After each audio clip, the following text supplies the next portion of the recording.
tapi makna kehadiran perempuan sebagai pribadi yang diutus Tuhan membawa damai dan menyelamatkan kehidupan. Kita belajar dari seorang perempuan luar biasa bernama Abigail. Ia bukan seorang prajurit, ia bukan juga pemimpin besar, tapi tindakannya menghentikan pertumpahan darah dan mengembalikan jalan kekerasan menuju damai.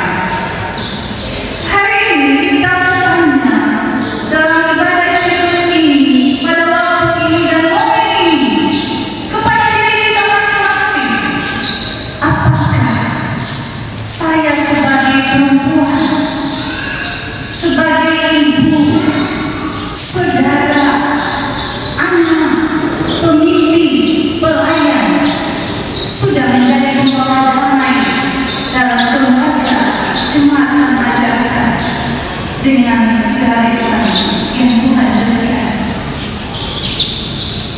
Hari ini Tuhan memanggil kita seperti Ia memakai Abigail untuk menjadi duta arif, jembatan kasih dan suara yang menyelamatkan. Mari kita menemukan kisah ini dan membuka hati kita untuk diubah oleh Tuhan. Saudara-saudara terkasih, jaga dalam tatanan kehidupan kita sehari-hari. Perempuan seringkali dicap sebagai pembuat masalah. Perempuan seringkali dicap sebagai sumber gosip. Bahkan kadang-kala ada yang bilang penyebab kehancuran dalam rumah tangga, jemaat maupun masyarakat. Pikiran ini tumbuh dari pandangan yang sempit, pandangan yang tidak adil. Bahkan sejak zaman dulu, perempuan lebih mudah disalahkan daripada dibenarkan. Kita lihat bagaimana saya pikiran kita, bagaimana Hawa dituding sebagai penyebab manusia jatuh dalam dosa, tanpa melihat peranan tanggung jawab Adam sebagai pasangan. Dan hingga kini, letak-letak itu masih ada di banyak budaya dan percakapan. Namun hari ini, saudara-saudari terkasih, melalui firman Tuhan dari 1 Samuel 25 ayat 32 sampai 35, kita diperhadapkan pada satu tokoh perempuan yang melawan stigma, yang melawan pikiran itu, yang melawan persepsi itu, yang melawan pendapat itu. Abigail. Sekilas orang tahu Abigail itu dalam rumah tangga, yang hidup dalam rumah tangga dengan suami bernama Nabal. Nabal itu sosok laki-laki seperti apa, sosok suami seperti apa? Dia dikasih marah. Dia suami merasa marah. Dia suami egois. Dan dia suami yang tidak tahu berterima kasih. Ketika datang pasukannya yang telah teriak, meminta sedikit bantuan makanan, Nabal meminta mereka. Nabal bilang begini, Daud itu salah. Padahal Daud, kalau membaca di pasal sebelumnya, Daud memakai pendekatan keluarga dengan menyebut anak untuk memberikan kepada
ia rendah hati, ia menyampaikan permohonan maaf dan meneguhkan Daud agar tidak mencemari namanya dengan pembunuhan yang sia-sia.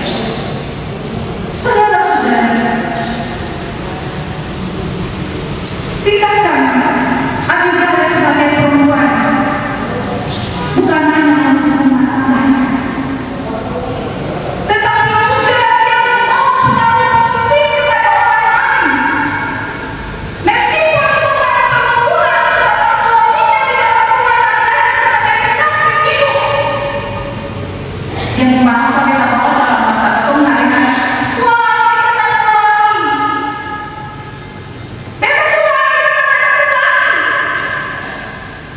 Bahkan dia menjadi pribadi yang murah. Maka atas semua yang dilakukan oleh Abigail atau bisa bilang terpujilah perempuan yang arif. Saudara-saudari, tindakan ini memberikan kontribusi positif kepada Daud. Tindakan perempuan Abigail ini membawa pencerahan pikiran kepada Daud. Apa yang dilakukan oleh Daud ketika bertemu dengan perempuan yang arif? Pertama, dia menaikkan ungkapan syukur kepada Tuhan. Mengapa? Karena Tuhan memakai sosok perempuan Abigail untuk datang kepadanya,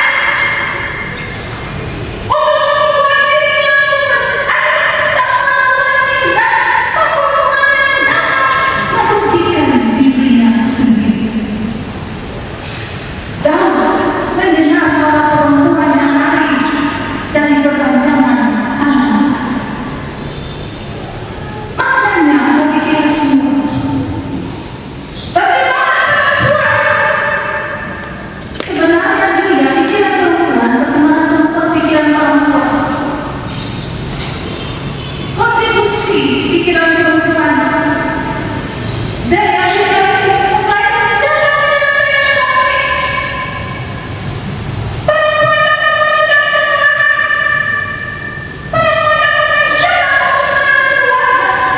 Feminisida.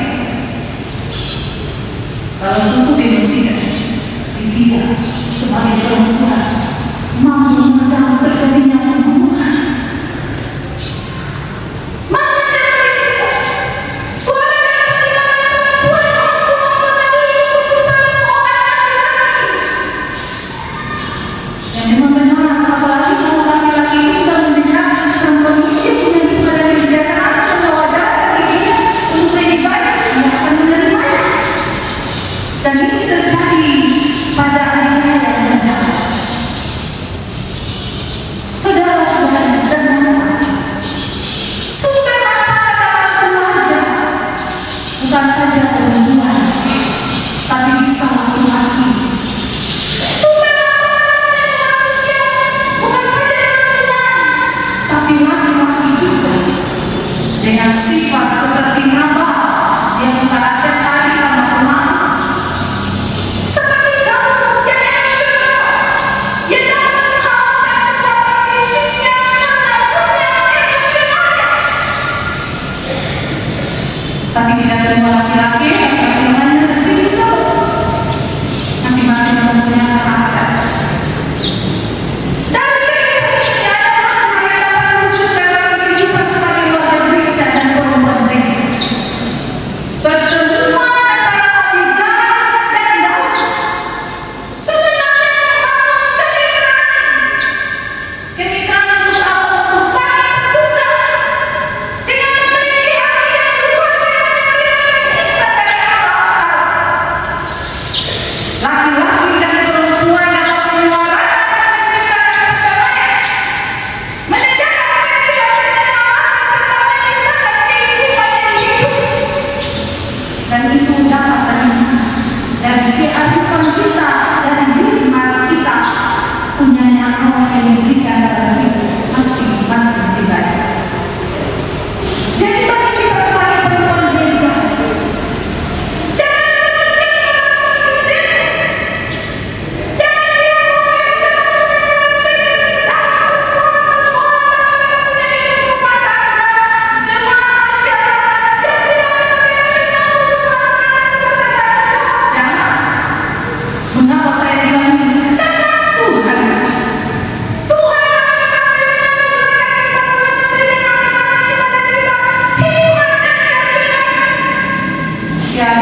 membenci anak-anak karena dia punya kualitas diri, karena hikmat dan kearifan itu membuat dia memiliki kearifan dan hikmat.